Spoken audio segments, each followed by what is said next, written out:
আপনি কি জানেন আপনার ফুসফুস প্রতিটা টানের সাথে একটু একটু করে মরছে? ১. শ্বাসতন্ত্রের মারাত্মক ক্ষতি। ধূমপানের ফলে ফুসফুসের স্বাভাবিক বায়ু চলাচলের পথ ক্ষতিগ্রস্ত হয়। এর ফলে ক্রনিক ব্রঙ্কাইটিস এবং এমফিসেমা শ্বাসকষ্টের রোগ দেখা দেয়। সবচেয়ে ভয়ের ব্যাপার হল ফুসফুসের ক্যান্সারের প্রধান কারণই ধূমপান। ২.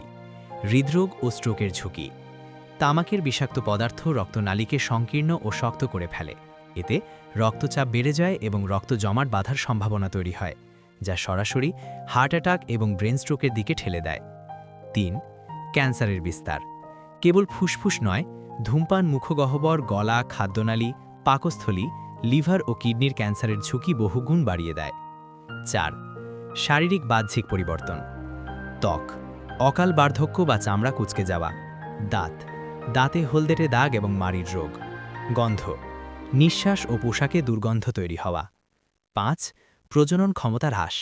ধূমপান পুরুষ ও নারী উভয়েরই প্রজনন ক্ষমতা কমিয়ে দেয়। গর্ভাবস্থায় ধূমপান বা পরোক্ষ ধূমপান গর্ভস্থ শিশুর জন্য অত্যন্ত ঝুঁকিপূর্ণ। একটি সতর্কবার্তা: যারা ধূমপান করেন না কিন্তু ধূমপানের আশেপাশে থাকেন, পরোক্ষ ধূমপান, তাদেরও হৃদরোগ ও ফুসফুসের ক্যান্সার হওয়ার ঝুঁকি প্রায় সমান থাকে।